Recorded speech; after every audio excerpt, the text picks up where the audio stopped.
بسم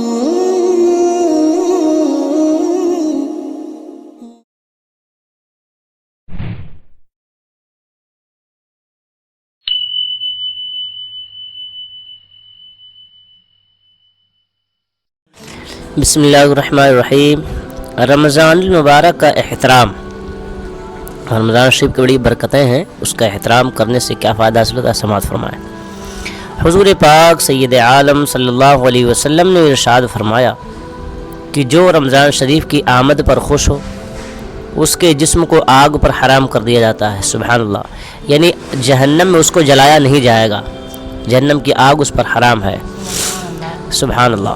پیارے نبی سید عالم صلی اللہ علیہ وسلم نے ارشاد فرمایا کہ جب رمضان کی پہلی رات آتی ہے تو اللہ تعالیٰ اعلان فرماتا ہے کہ جو آدمی ہمارے ساتھ محبت کرتا ہے ہم اس کے ساتھ محبت کرتے ہیں۔ سبحان اللہ، یہ بہت بڑی بات ہوئی۔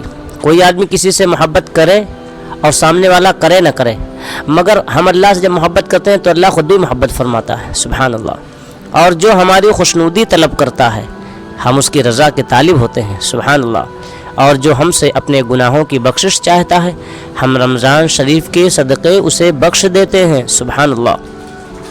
پس اللہ تعالیٰ رمضان شریف میں کرامن کاتبین کو حکم دیتا ہے کہ وہ روزے رکھنے والوں کی نیکیاں لکھیں اور ان کے گناہ نہ لکھیں، اور اللہ تعالیٰ ان کے نام اعمال سے سابقہ یعنی پہلے والے تمام گناہ مٹا دیتا ہے۔ سبحان اللہ، سبحان اللہ۔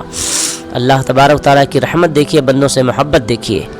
حضرت عمر بن خطاب رضی اللہ تعالی عنہ سے روایت ہے، آپ رضی اللہ عنہ فرماتے ہیں کہ نبی کریم صلی اللہ تعالی علیہ وسلم نے ارشاد فرمایا کہ جب تم میں سے کوئی آدمی رمضان شریف کے مہینے میں نیند سے بیدار ہوتا ہے سحری کے لیے اور اپنے بستر میں حرکت کرتا ہے اور پہلو بدلتا ہے تو فرشتہ اسے کہتا ہے کہ اٹھو، اللہ تعالیٰ تجھ پہ اپنی برکت اور رحمت نازل فرمائے۔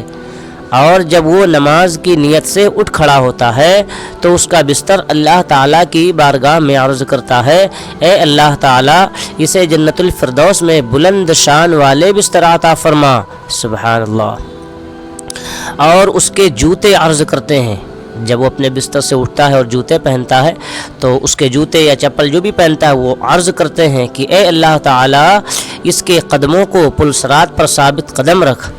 اور جب وہ شخص وضو کرتا ہے تو پانی والا برتن جس سے وضو کرتا ہے اللہ تعالیٰ کی بارگاہ میں اس کے صغیرہ اور کبیرہ گناہوں کو بخشنے کی التماس کرتا ہے، یعنی کہ دعا کرتا ہے، اللہ تبارک و تعالیٰ سے درخواست کرتا ہے۔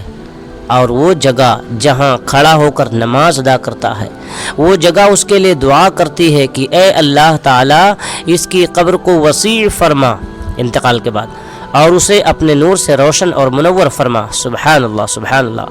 اور اپنی رحمتوں سے اسے نواز دے، یعنی کہ اگر بندہ غریب ہے تو بندہ متمول ہو جائے، بیمار ہے تو شفا یاب ہو جائے، آدمی پریشان حال ہو تو اس کی پریشانی دور ہو جائے، تو اللہ تعالیٰ اس کی طرف نظر رحمت فرماتا ہے اور کہتا ہے کہ اے میرے بندے، گناہوں سے بخشش طلب کرنا تیرا کام ہے اور اسے قبول فرما کر ان کو معاف کرنا میری ذمہ داری ہے۔ سبحان اللہ، سبحان اللہ، سبحان اللہ وبحمدہ، سبحان اللہ العظیم۔